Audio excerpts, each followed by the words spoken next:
Boa noite a todos. O nosso tema será ferramentas da qualidade, que é um método para identificar se existe conexão entre dois conjuntos de dados. Essas ferramentas são utilizadas para definir, mensurar, analisar e propor soluções aos problemas que interferem no desempenho e no resultado da empresa. Lembre-se que as empresas trabalham com processo, portanto, ela tem que definir muito bem esse processo, ela tem que mensurar, analisar cada um e, após essa operação de definição, mensuração e análise, ela vai ter informações suficientes para propor soluções a problemas que possam surgir em cada um desses processos. E com isso, com essas informações, ela poderá melhorar os processos, fazendo com que o produto final seja entregue ao cliente com bastante qualidade. As 7 principais ferramentas são fluxograma, carta de controle, diagrama de Shukaia, folha de verificação, histograma, gráfico de dispersão e gráfico de Pareto. Vamos ver cada um deles. O fluxograma é uma configuração desenho que contém as indicações passo a passo das etapas ou atividade de um processo de produção ou execução de um serviço. Representa uma sequência de trabalho de forma detalhada ou macro, na qual as operações, os responsáveis e os departamentos envolvidos são visualizados no processo. Um exemplo, na confecção da cana, do açúcar, né, no processo de criação do açúcar, você tem a cana, tem a lavagem, tem a extração da cana, o pré-tratamento, a sulfitação, a caleação, tem todos esses processos para chegar no produto final, que é a cana. Então, quando você tem esse desenho, você tem esse programa, você pode visualizar melhor todos esses processos e poderá analisar cada processo individualmente. Para você promover as empresas quando vão formular o seu fluxograma, existem alguns símbolos que são utilizados. Eu trouxe aqui como exemplo, não vou falar de todos, mas uma boa parte deles. O primeiro seria a seta, né, de conexão, que serve para indicar uma interligação entre dois outros símbolos e a direção do fluxo. Nós temos também a terminação, que o símbolo é esse aqui, que indica o início e o fim do fluxo, diagrama do processo. Já o processo é indicado por esse retângulo, indica um determinado processo e suas funções e atividades. Outros símbolos, a decisão, né, que mostra que a decisão terá que ser tomada e que o fluxo do processo seguirá determinada direção em função dessa decisão. Quando há um atraso, então o símbolo é esse aqui, né, que representa um tempo, que um tempo vai decorrer antes que o fluxo do processo continue. Os dados, que é representado por esse símbolo, né, que representa qualquer tipo de dados do fluxograma. Em relação aos documentos, esse é o símbolo do documento, é um tipo de dado ou informação que pode ser lida por pessoas como um relatório impresso. Então tem vários símbolos, né? Tem aqui o símbolo para vários documentos, subrotina é esse aqui, né? Então, para uma preparação é esse, o display é esse símbolo, entrada de manual. Então você, quando está lendo um fluxograma que se depara com esse símbolo, cada um deles representa um significado. Então nós temos o loop manual, o limite loop, dados armazenados, mostra que há dados armazenados. Então são símbolos que dentro do fluxograma deverão ser utilizados. Esse do conector para outra página, ou que usar para indicar o ou o lógico, né? Ou o lógico. O somador, o agrupar, classificar. Então quando tiver esse símbolo aqui, isso quer dizer que mostrar que nesse ponto será gerada uma lista que organiza itens em determinada ordem. Mesclar, base dos dados, armazenamento interno. Todos esses símbolos irão ser utilizados no fluxograma. A carta de controle é um tipo de gráfico utilizado para acompanhamento de processo. Esse gráfico determina estatisticamente uma faixa denominada limite de controle, que é limitada pela linha superior, e uma linha inferior, além da linha central. Então vamos entender isso aqui antes disso, o objetivo de uma carta de controle é detectar quaisquer alterações indesejáveis em um processo. Então, vamos entender isso aqui. Aqui eu tenho uma linha superior de controle e a linha inferior, e aqui é a linha mestre. Você vai observar que os pontos estão dentro, todos esses pontos estão dentro. Esse ponto aqui está fora, então existe uma deformidade. Estando dentro, entre a linha superior e a linha inferior, todo esse processo estará dentro da conformidade. No caso desse produto aqui, ele está fora da conformidade. Se a empresa consegue trabalhar próximo ou em cima da linha mestre, isso quer dizer que os produtos estão exatamente dentro do padrão de qualidade desejado. No entanto, volto a repetir, se esses pontos aqui, produtos ou processo estiver entre a linha superior e a linha inferior, eles estarão dentro do que foi aceitável, estará dentro do padrão determinado. O diagrama de Ishikawa e diagrama de espinha de peixe, ou diagrama de causa e efeito, é uma ferramenta prática muito utilizada para realizar a análise das causas raízes em avaliações e de não conformidade. Apresenta a relação existente entre o resultado indesejado ou não conforme de um processo, que é o efeito, e os diversos fatores, causas que podem contribuir para esse resultado que tenha ocorrido. É possível aplicar o diagrama a diversos contextos e diferentes maneiras. Entre elas, destaca-se algumas. Por exemplo, para visualizar as causas principais e secundárias de um problema, que é o efeito. Para ampliar a visão dos possíveis causas de um problema, enxergando de maneira mais sistêmica e abrangente. Para identificar soluções e para gerar melhorias. Por exemplo, observem aqui que você tem uma linha mestre e o final dela é o produto com defeito. E o que vai acontecer? Você vai lançar várias situações, por exemplo, a nível de máquina, falta de manutenção, equipamento obsoleto. Então, se o produto está com defeito, será que a causa seria a máquina? Ou seria uma das causas? A nível pessoal, falta de treinamento, conversas paralelas. Isso pode causar esse defeito desse produto? Métodos, jornada de trabalho excessiva, por exemplo, materiais, matéria-prima com defeito. Então, todas essas causas aqui poderiam levar, ou algumas dessas causas. E você observa que puxamos de peixe, espinha de peixe, porque parece realmente uma espinha de peixe. Aqui eu estou dando exemplo de 4 situações que poderiam não, de repente, quando você analisa máquinas, não tem nenhuma falha, não tem nenhum equipamento obsoleto. O problema pode estar aqui no pessoal, como pode estar no método, como pode estar no material ou também na máquina. Então, essa seria uma das ferramentas utilizada na gestão da qualidade. Folha de verificação. A folha de verificação é uma ferramenta utilizada para coletar dados, geralmente em tempo real. Com ela é possível coletar, organizar e até mesmo apresentar os resultados de várias coletas. Dessa forma, é mais simples analisar as variações de um processo. Por exemplo, para utilizá-la, você precisa definir 5 coisas principais. Primeiro, o que exatamente você quer observar? Ou seja, qual o objeto principal dessa coleta de dados? Exemplo, quantos defeitos, onde estão, se uma ação foi concluída como deveria. 2, período que você deseja coletar os dados, diariamente, semanalmente, mensalmente, além das variáveis como manhã, tarde e noite.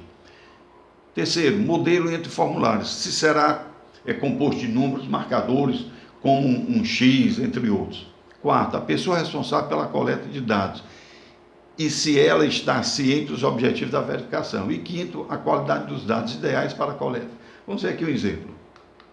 Então, eu tenho aqui a folha, que existe vários tipos de folhas, mas como exemplo aqui, eu tenho como uma característica, esse lote aqui, ele não possui nenhum problema na mancha, rugosidade, o problema dele está na soldagem, Já o lote 2 é na falha de injeção. Então você tem aqui vários lotes e você tem várias características. E você começa a colocar, por exemplo, um X aqui e você sabe que dentro desse processo aqui, cada lote desse apresentou uma ou mais características que deverão ser analisadas. O histograma ou gráfico de distribuição de frequência, é uma representação gráfica para distribuição de dados numéricos, ou seja, um modelo estatístico para a organização de dados.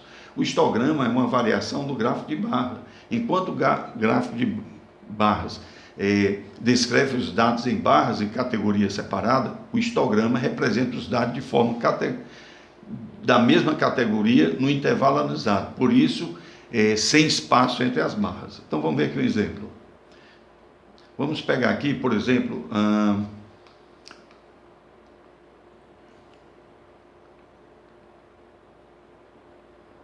desculpe.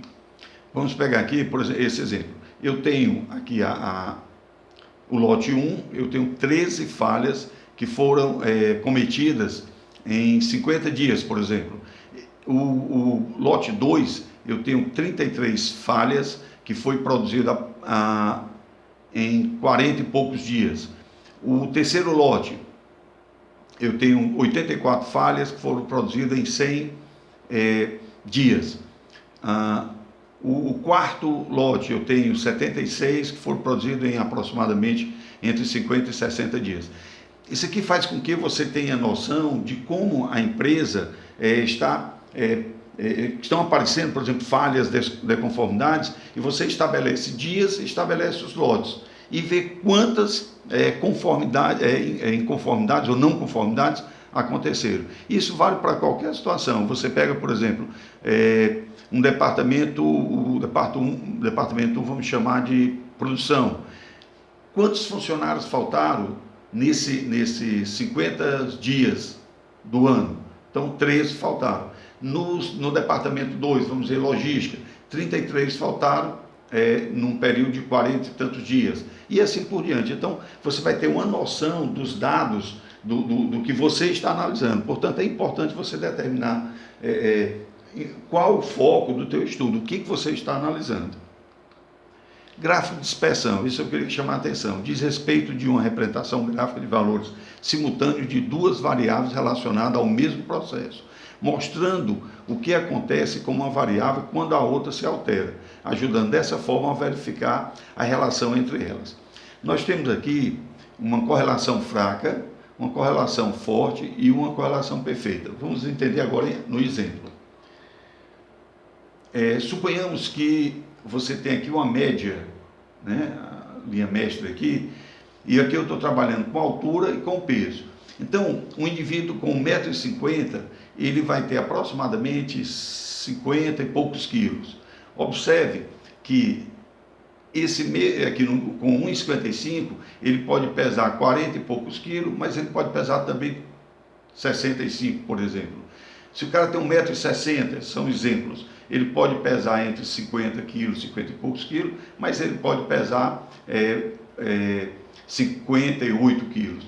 Observe que essa variante aqui, essa variável altura, em relação ao peso, ela não tem uma correlação perfeita.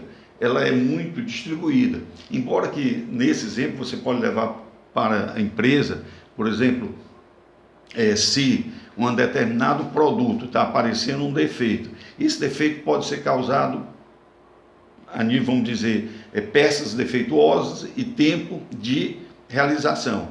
Essas peças, nós vamos ver o seguinte: quanto maior o número de peças em relação ao tempo, tem uma correlação. Quanto mais tempo eu leve, quanto maior for o tempo, menos peças irão se encontrar com defeito. Então você faz toda essa análise em qualquer situação, no gráfico de dispersão. No caso aqui, nós temos uma dispersão chamada, no caso aqui, deixa eu mostrar aqui, forte, tá? Aqui seria a correlação perfeita e aqui a fraca. No caso do exemplo que eu dei aqui, nós temos uma correlação forte, porque não está tão disperso, os números não são tão dispersos, com exceção a esse aqui ou esse mesmo, mas não há uma dispersão tão forte. Então, o importante é que vocês entendam que esse gráfico de dispersão, ele vai comparar duas variáveis, e se essa variável vai intervir, ela tem interferência na outra. Um exemplo muito interessante para dar para vocês por exemplo, você tem acidentes de moto. Você tem, vamos dizer, durante o mês de janeiro, fevereiro, março, abril, tem 40, 60, 80, e você tem o período de chuva. Então você vai associar se o número de acidentados no mês de janeiro, que choveu bastante, certo? O número de acidentes de moto foi maior ou menor. Então você vai fazer essa correlação dessas duas variáveis. Se a questão da chuva influencia ou não o número de acidentes. Então, se chover mais, vai ter maior acidentes. Se chover menos, ou isso não interfere, o número de acidentes aumenta independente ou se mantém independente da chuva. Então, o gráfico de dispersão é isso, ele vai te dar a capacidade de você fazer uma comparação entre duas variáveis, sabendo se uma interfere na outra e que grau de dispersão elas têm. O sétimo seria o gráfico de Pareto. O gráfico de Pareto é um resultado gráfico utilizado para estabelecer uma ordenação das causas de perdas que devem ser sanadas, auxiliando na identificação dos problemas e priorizando para que sejam resolvidos de acordo com a sua importância. Ele está baseado no princípio de Pareto, regra dos 80 e 20. Aquela velha regrazinha, que significa que 80% dos problemas são ocasionados por 20% das causas, ou seja, são poucas causas que originam a maioria dos problemas. Vamos ver aqui um exemplo. Então, olha, nós temos aqui, por exemplo, em termos de frequência acumulada, nós temos a causa 1, tiveram aqui, dá para ver direito, mais 300. Causa 2, nós tivemos 240. E temos aqui o percentual. Então a gente vai ver o seguinte, que dentro dessa lógica aqui, existe muitas causas para um efeito muito pequeno. Um exemplo que eu poderia dar é o seguinte, você tem uma produção de 500 pães e você vai observar os defeitos que possam, ou as desconformidades que aconteceram. Por exemplo, pães que queimaram, pães que não atingiram o peso ideal, que seria, por exemplo, aqui, ó, como exemplo, dos 5.000 pães, 300 queimaram, 240 não estavam no peso ideal. Então eu vou ter agora a condição de saber quanto em percentual desses 5.000 pães estão com defeito. E você vai ver que são várias causas e um problema final é que o pão está fora da especificação. Então, é importante que você observe também essa curva aqui em vermelho, é onde eu vou ter os acumulados. Quanto representa a queima dos pãezinhos, dos 300 pãezinhos, em relação aos 5.000? Representa, vamos dizer lá, em torno de 1,5 ponto percentual. A questão do peso, não ficou no peso ideal, mais 2%, e aí eu vou acumulando. E é nessa curva aqui que eu irei ter quanto está acumulado, né? Quanto foi acumulado de defeitos e dentro desse processo. E aí eu terei condição de tomar as decisões cabíveis, principalmente observando quais são as causas maiores e ao identificar, fazer as correções normais. Boa noite a todos.